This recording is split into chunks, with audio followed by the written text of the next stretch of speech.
Alléluia. Gloire à Dieu. Amen. Notre texte, Ésaïe 64. Amen. Ésaïe 64. Alléluia. Gloire au Seigneur. Et nous allons relire ce merveilleux passage qui est une prière que nous pouvons faire nôtre aussi. Prière du prophète Ésaïe. Ésaïe 64. Oh, si tu déchirais les cieux et si tu descendais, les montagnes s'ébranleraient devant toi, en ta présence, comme s'allume un feu de bois sec, comme s'évapore l'eau qui bouillonne. Tes ennemis connaîtraient ton nom, et les nations trembleraient devant toi. Lorsque tu fis des prodiges que nous n'attendions pas, tu descendis, et les montagnes s'ébranlèrent devant toi. Chaque fois vous avez devant toi, vous pouvez mettre en ta présence, c'est la même chose. Jamais on n'a appris, ni entendu dire, et jamais l'œil n'a vu qu'un autre Dieu que toi fit de telles choses pour ceux qui se confient en lui. Tu vas au-devant de celui qui pratique avec joie la justice. Tu vas au-devant de ceux qui marchent dans tes voies. Tu vas au-devant de ceux qui se souviennent de toi. Mais tu as été irrité parce que nous avons péché. Et nous en souffrons longtemps jusqu'à ce que nous soyons sauvés. Amen. Délivrés. Nous sommes tous comme des impurs, et toute notre justice est comme un vêtement souillé. Nous sommes tous flétris comme une feuille, et nos crimes nous emportent comme le vent. Il n'y a personne qui invoque ton nom, qui se réveille pour s'attacher à toi. Aussi, nous as-tu caché ta face, et nous laisses-tu périr par l'effet de nos crimes. Amen. Père, nous voulons te bénir. Quel moment merveilleux nous passons en ta présence. Tu es là, tu es présent, tu es fidèle à tes rendez-vous. Tu l'avais dit, là où 2 ou 3 sont réunis en mon nom, assemblés sous ma houlette et mon bâton, je suis au milieu.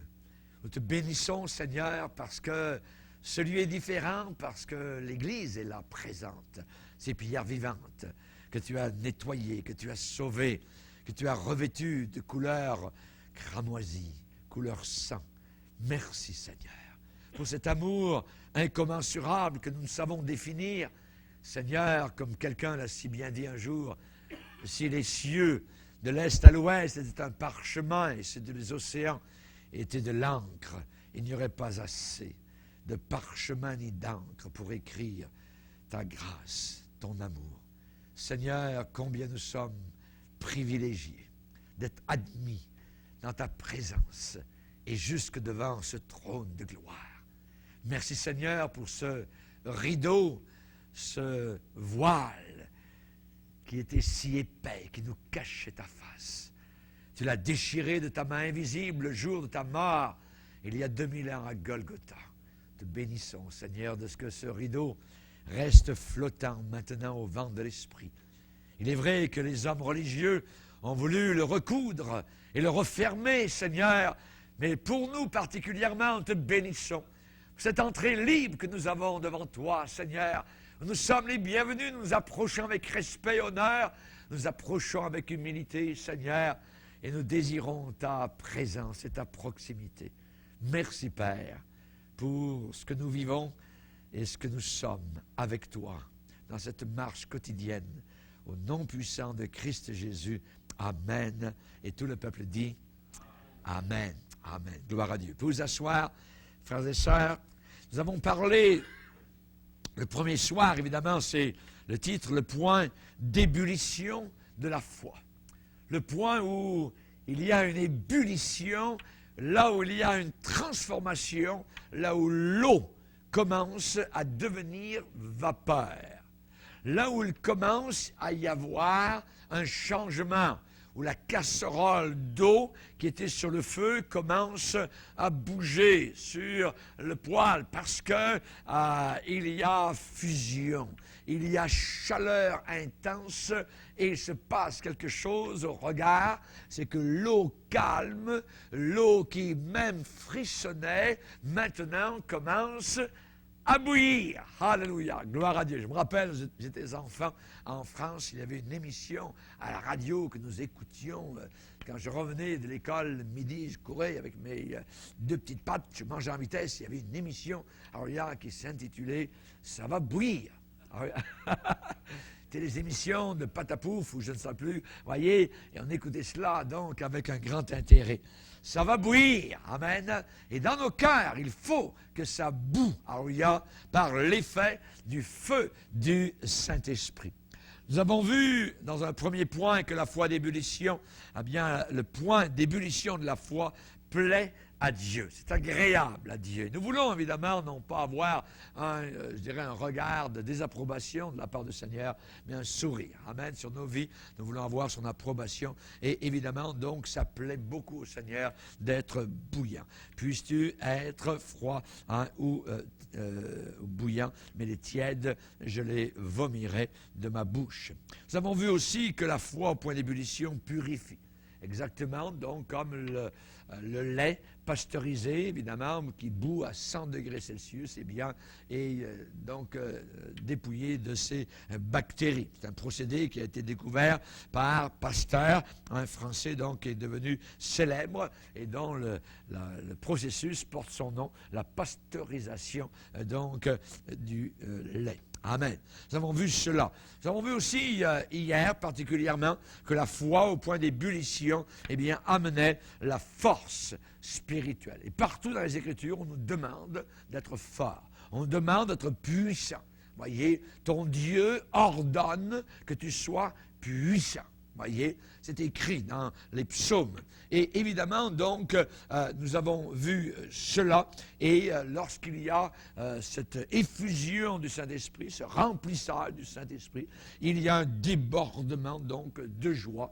Il y a des témoignages puissants. Amen. La Bible dit, vous recevrez de la puissance quand le Saint-Esprit viendra sur vous. Les disciples, qui étaient réunis pendant 10 jours, ont attendu quelque chose. Quelque chose. Voyez, comment auraient-ils pu savoir quand s'en aller? S'ils avaient dit, si Thomas, par exemple, au bout de 3 jours, avait dit, hey, les gars, ça fait 3 jours qu'on prie, on est rempli de l'Esprit, on s'en va. Allons évangéliser.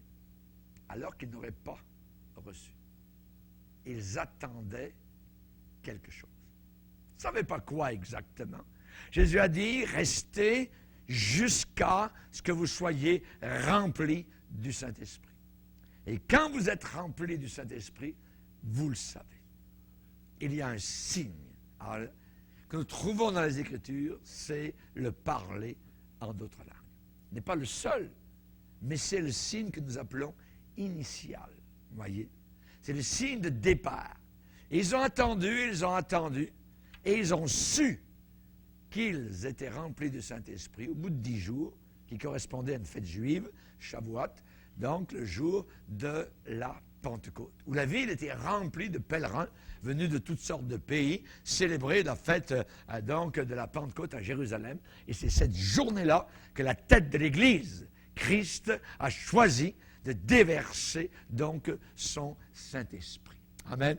Évidemment, nous n'irons pas dans la signification particulière de la fête de la Pentecôte, mais le signe, ils ont su qu'ils étaient remplis du Saint-Esprit quand ils ont commencé à parler dans d'autres langues. Vous recevrez de la puissance, avait dit Jésus. Ont-ils reçu de la puissance?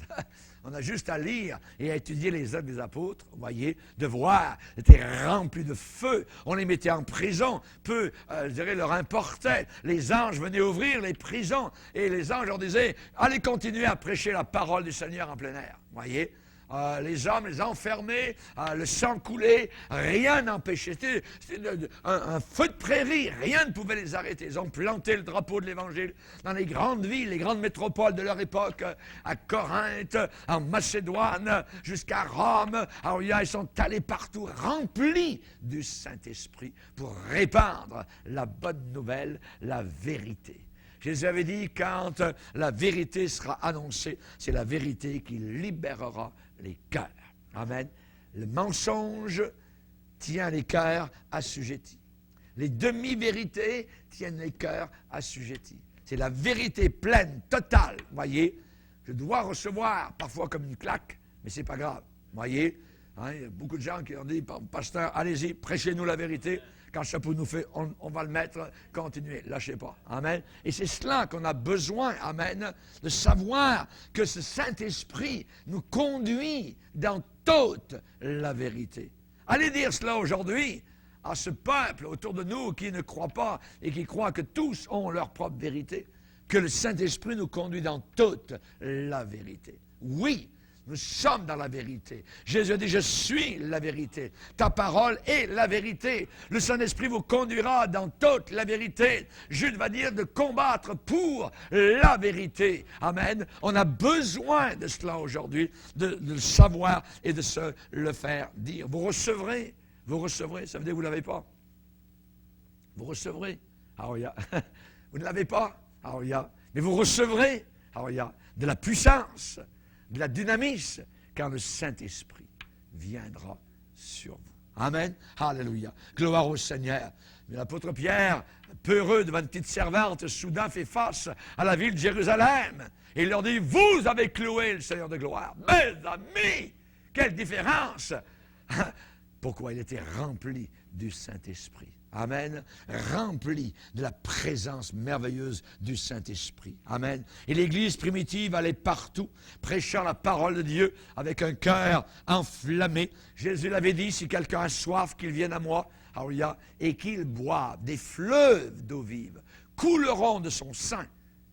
Et au cas où certains ne comprenaient pas de quoi il parlait, Jean ajoute, il parlait du Saint-Esprit que devaient recevoir ceux qui croiraient en lui. On croit, on est sauvé, mais ensuite, il faut recevoir la puissance du Saint-Esprit. Amen. La puissance du Saint-Esprit. Quelqu'un a soif. Quelqu'un a soif. Amen. La puissance de la vapeur a envoyé des vaisseaux au travers des océans du monde. La pression de la vapeur. Amen. La puissance de la vapeur a poussé des trains sur des continents entiers. Amen. Et la foi, au point d'ébullition, nous envoie à l'extérieur faire l'œuvre de Dieu, l'œuvre du Seigneur. Amen. Et cela, évidemment, apporte des témoignages de guérison, des témoignages de délivrance. Pasteur, je n'ai plus rien. C'est parti. Voyez, notre bébé est normal. Que de témoignages. Quand j'étais jeune pasteur, il y avait une jeune fille dans mon église qui témoignait continuellement. Ah oui. Et moi, j'avais des téléphones. Pasteur, une jeune fille est venue prier pour mon bébé. Et le bébé est complètement guéri, tout ça. Voyez. J'avais d'autres qui me téléphonaient. J'ai quitté la drogue. Il y a une jeune fille, elle a parlé avec nous jusqu'à minuit, 1h du matin, tout ça, sur le bord du trottoir. Elle nous parlait de Jésus. Et maintenant, on aimerait suivre le Seigneur. Je recevais des témoignages réguliers comme cela. C'est mon épouse, la jeune fille. Elle témoignait continuellement. Elle n'arrêtait pas de témoigner, d'être quelque part d'un côté et d'autre, à parler de Jésus dans les parcs, tout ça, avec les Hells Angels, avec n'importe qui, tout ça. Alléluia, imaginez, alléluia. Et le Seigneur, alléluia, l'a appelé au ministère. Je bénis le Seigneur pour mon épouse. Amen. Gloire au Seigneur. Que de témoignages quand on est rempli du Saint-Esprit. Notre foyer est transformé, pasteur. Alléluia. Pourquoi? Parce qu'il y a eu puissance de l'Esprit. Parce qu'il y a eu onction de Dieu, parce qu'il y a eu parole, parce qu'il y a eu prière, parce qu'il y a eu des liens, littéralement, qui ont été cassés par la puissance du Saint-Esprit. Des témoignages de guérison, témoignages de délivrance, plus d'alcool, plus de drogue, plus de cigarettes, c'est terminé, voyez. Tout cela, c'est fini. les contes de bonnes femmes, voyez, les romans à l'eau je dirais, de Hollywood. C'est plus le temps, c'est fini, voyez. Pourquoi? Parce qu'on a autre chose de bien mieux, de puissant, gloire au Seigneur. Notre vie est transformée quand nous sommes remplis du Saint-Esprit. Nous avons des directions dans le ministère. J'ai prêché une fois quand j'étais jeune pasteur aux États-Unis. Je prenais mes vacances aux États-Unis. Et j'ai prêché dans une église un dimanche soir, je me rappelle très bien. Et je ne savais pas, tout l'après-midi, j'étais avec des amis et on visitait les White Mountains. Et j'avais pas de message pour le soir. Je savais que je devais prêcher et j'avais rien sur le cœur, il n'y a rien qui venait, tout ça. Et finalement, environ une demi-heure avant la réunion, ce qui est très rare, vous voyez, je suis tombé sur un verset dans les Écritures, dans Actes, où ça dit « Lève-toi et va. Rise up and go. » Et ça m'a dit de prêcher sur « Rise up and go. » Lève-toi et va. C'est une petite assemblée d'environ 50 personnes. Et à la fin, l'appel, comme ça se faisait auparavant, j'aimerais bien que ça revienne. Vous voyez, les gens s'avançaient tous en avant, à genoux, partout. Ça se mettait à pleurer, il y avait des Kleenex, tout ça. On cherche le Seigneur, ça parle en langue dans le coin, ça pleure ici, ça se repent en tel endroit, un tel en train de recevoir le baptême dans le Saint-Esprit. Il se passe un paquet de choses, vous voyez. D'autres sont guéris, tout ça dans les appels, vous voyez. Et moi, j'ai prié pour certaines personnes, ici et là, tout ça. Et évidemment, vous savez comment les réunions pentecôtistes sont assez bruyantes, tout ça, dans la joie du Seigneur. Et tout le monde part joyeux, rempli. Alléluia. Et c'est environ, je dirais, quand je suis retourné, j'ai passé mes vacances aux États-Unis à ce moment-là, je pense à peu près 2 ans plus tard, j'ai appris une chose des amis donc, qui me pilotaient, qu'il y avait dans la fameuse réunion de ce dimanche soir, il y avait une dame, une jeune fille, qui attendait un appel de Dieu pour l'Afrique. Et dans cette réunion-là, elle a entendu l'appel de Dieu, lève-toi et va. Et elle a pris cela comme étant du Seigneur, elle a fait ses bagages, elle est partie en Afrique pour aller aider des missionnaires. Merci Seigneur. Merci Seigneur. D'être conduit par l'Esprit de Dieu. Quand l'Esprit parle, voyez, c'est pas nous qui dirigeons, c'est pas nous qui faisons le boss. C'est comme ça que ça va se passer, ainsi de suite. Non, non, non, non. C'est lui qui dirige. Rise up and go. Lève-toi, va. Et aujourd'hui, elle est encore en Afrique, en train de travailler pour servir le Seigneur. La foi au point d'ébullition accomplit le travail. C'est la raison pour laquelle, quand on vient et qu'on écoute la parole de Dieu, nous devons l'écouter avec l'Esprit. Parce qu'au travers de la prédication, il peut y avoir des paroles données, de connaissance. Il peut y avoir des paroles de délivrance. Pas le gars qui dit « j'ai une parole, venez ici, pour vous tous », mais au travers de la prédication, du flot de l'Esprit, il y a des directions, il y a des solutions, il y a toutes sortes de choses, mais je dois venir avec une oreille attentive.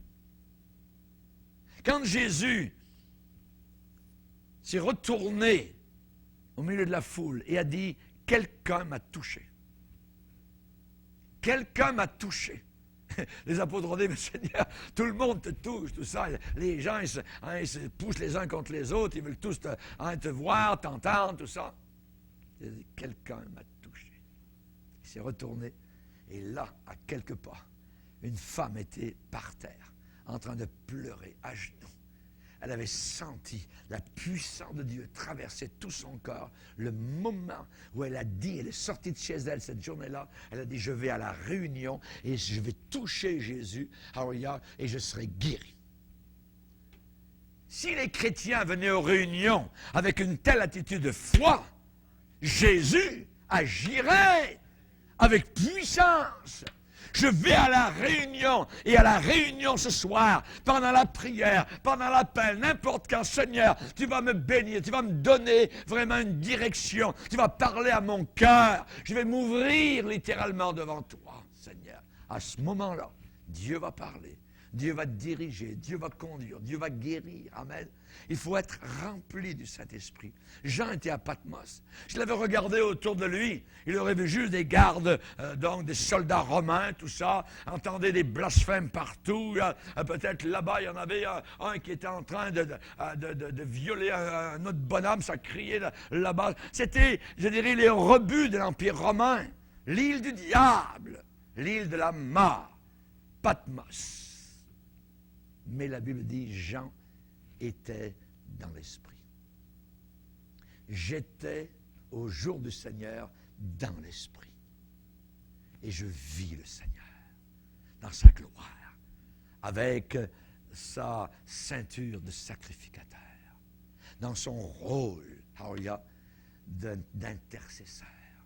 Il avait les yeux comme, il avait sa main comme, ses pieds étaient comme. Il a décrit le Seigneur dans ce qu'il est maintenant, dans la gloire éternelle. Amen.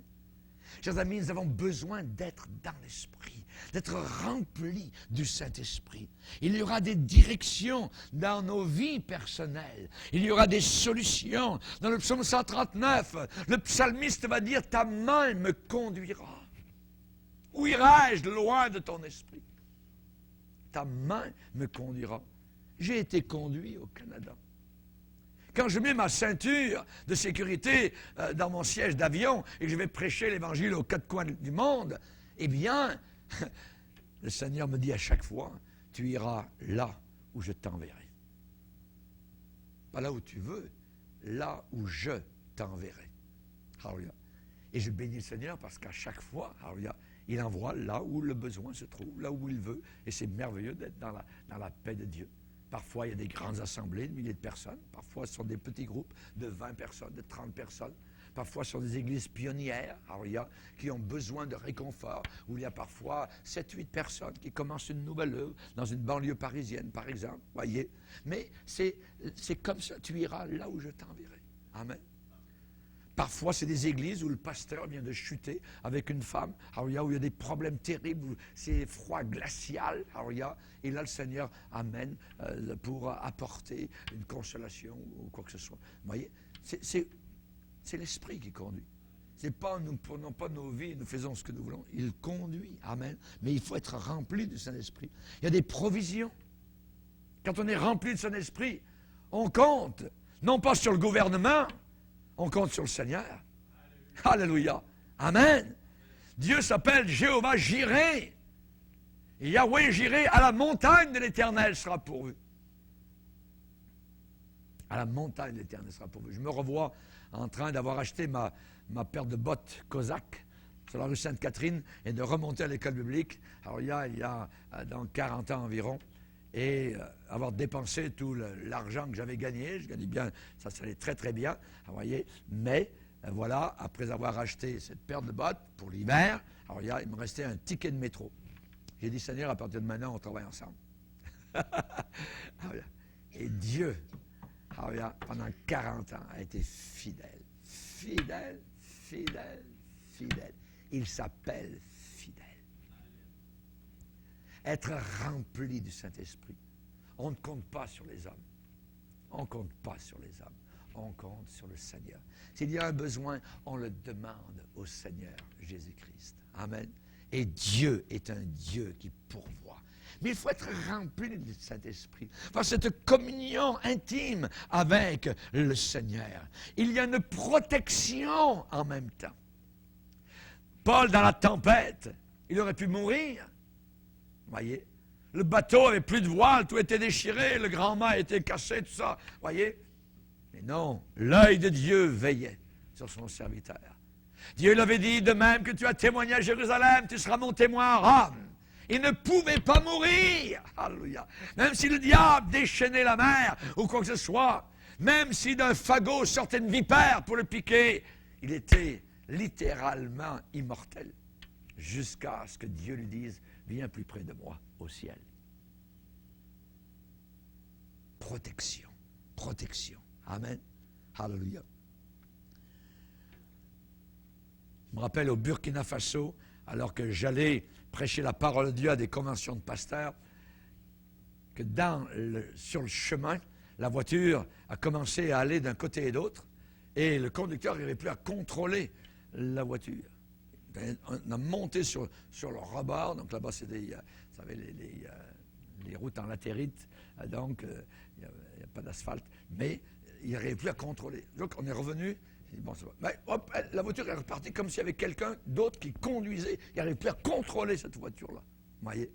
Et soudain, la voiture a passé par-dessus la route, et moi j'ai crié dans la voiture, « Jésus! Jésus! Jésus! »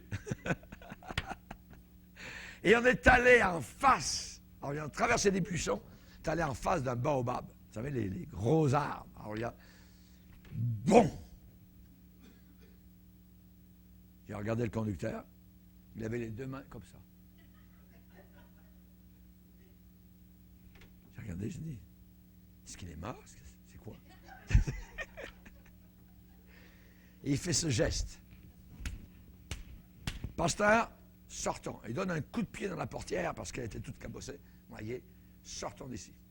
On n'a pas eu une seule égratignure. Pas rien du tout. Alors, il y a les messages que j'apportais là-bas, parce qu'on apporte dans la mission toutes sortes des valises remplies de messages, voyez, ont été intacts dans les valises à l'arrière. Voyez, des centaines de messages, voyez, pour ces pasteurs-là, gratuitement. Et finalement, il y a quelqu'un qui est passé sur la route en mobilette. Et je me suis rendu en mobilette, à l'arrière d'une mobilette, voyez, jusqu'au lieu de la convention. Alors, je peux vous dire que je bénissais le Seigneur. Il me semblait voir des anges partout. Alors, je glorifiais Dieu pour sa protection. Pour sa protection. Alléluia. Un jour, avec mon épouse, nous étions en France, après une réunion de l'après-midi. On prend la voiture avec le pasteur pour aller faire une autre réunion dans le sud de la France. Et le pasteur dit, il me semble qu'il y a un bruit dans la voiture, quelque chose qui ne marche pas. Et à la sortie de la ville, il était dans un garage. Et on a monté la voiture sur un lift, et tous les boulons de toutes les roues avaient été dévissés. Tenaient encore dessus, mais tout était dévissé. Quelqu'un, peut-être, possiblement durant la réunion, voyez, avait dévissé complètement les roues. Et c'était des routes très escarpées, donc c'était dans le Massif central. Merci Seigneur. On a tout revissé ça. Il dit, c'est pas grand-chose, on va revisser les boulons. Quelqu'un nous a dévissé les roues. Merci Seigneur. Gloire à Dieu. Je pourrais vous citer des cas comme cela. Donc, pourquoi? Parce que le Saint-Esprit est toujours là. Veille sur nous. Amen. Alléluia. Oh, si tu déchirais les cieux, les montagnes s'ébranleraient devant toi. Amen. Si tu descendais, Seigneur, comme s'allume un feu de bois sec, comme s'évapore l'eau qui bouillonne, il y aurait de la transformation. Amen. Et Dieu veut transformer nos vies. Il veut encore transformer notre Église. Alléluia. Il faut que l'Église soit placée entière sur le feu du Saint-Esprit. Amen. Alléluia. Et il y aura évidemment donc des repentances, des appels à l'autel remplis, de la protection. Il y aura des délivrances, il y aura des directions, il y aura des foyers réunis, il y aura de l'amour, il y aura des guérisons. Alléluia. Gloire au Seigneur. Un jour, nous sommes partis d'Afrique et on avait attendu assez longtemps à l'aéroport parce que dans l'aéroport, c'est comme si quelqu'un était en train de marcher sur le toit de l'aéroport. C'est tout des tôles là-bas. Tiens, il y a des gens qui... Mais c'était pas ça. C'était un ouragan, vous voyez, qui est en train de souffler. Complètement, vraiment un grand ouragan. Et les choses étaient en train de s'envoler, quelques-unes. Et on a été retardés 1 heure, 2 heures. Finalement, on est monté dans l'avion. On est parti, on est content. Retour Canada. Et voilà que juste après avoir décollé, après environ un quart d'heure, attachez votre ceinture, ding, ding, ding, tout ça, voyez. Et on était au fond de l'avion avec André. Et ça a commencé, je dirais, à danser littéralement dans les airs, vous voyez. Et j'ai senti les ongles d'André, vous voyez, s'accrocher littéralement sur mon bras, ça rentrait, vous voyez. Et c'est vrai qu'on n'en menait pas gros, tout ça, et on priait le Seigneur. Et dans ces moments-là, j'aimerais vous dire qu'il y a quelque chose qui se passe facilement, très facilement, vous parlez en langue. Je ne sais plus quoi dire. Et vous parlez au Seigneur. Alléluia. Seigneur, fais quelque chose. Alléluia. Vous ne savez plus quoi dire. C'est peut-être maintenant qu'on rentre au ciel. Vous voyez. On parlait en langue. Alléluia. On louait le Seigneur. On l'adorait simplement. Pourquoi? Parce que finalement, on est en train de passer dans une période intense, vous voyez, de turbulence. Et ça a duré assez longtemps. Ça a duré assez longtemps. Pendant environ, je ne sais pas, peut-être encore un quart d'heure. Vous voyez, bing, bang, on était à l'arrière. Il faut vraiment... on se demande qu'est-ce qui va arriver. Le mieux, ça a été, on parle d'avion, ça a été dans le Pacifique Sud, juste avant d'arriver à Hawaï. Nous revenions d'une mission dans le Pacifique Sud. Et avant d'arriver à Hawaï, il y a des trous d'air. Et alors que les gens mangent, tout ça, on va distribuer les repas, tout ça, les gens partent, tout d'un coup, plus personne. Plus personne ne parle. Il y a un trou d'air. On demande d'attacher évidemment votre ceinture. Il y avait à côté de moi le serveur. Je lui ai dit, vous faites votre prière? Il était à genoux, vous voyez, là. Il y avait un trou d'air qui a duré. Nous descendons. C'est-à-dire, il n'y a plus d'air. Comme si l'avion, il n'y a plus rien pour tenir l'avion. Donc, et vous avez ce sentiment que vous montez au plafond de l'avion. C'est terrible comme sensation, vous voyez. Et là aussi, vous parlez en langue. Vous bénissez le Seigneur. Mais on passe au travers. Pourquoi? Parce que notre heure n'est pas encore là. Parce que nous sommes immortels tant que nous n'avons pas accompli, fini, achevé l'œuvre que Dieu nous a demandé de réaliser sur cette terre. Amen. Alléluia. Comme Ésaïe, que ce soit notre prière, alléluia, ce soir, et que nous puissions revoir ce que Paul a dit dans Éphésiens, que Dieu peut faire, au-delà de ce que nous demandons, pensons ou croyons. Il est capable, notre Sauveur. Il fera bien plus, alléluia. Il y a un verset dans l'Ancien Testament qui dit « Et mon Dieu peut te donner bien plus que cela. » Bien plus que cela. Marc 11, tout ce que vous demanderez en priant, croyez que vous l'avez reçu. Et vous le verrez s'accomplir. Alléluia.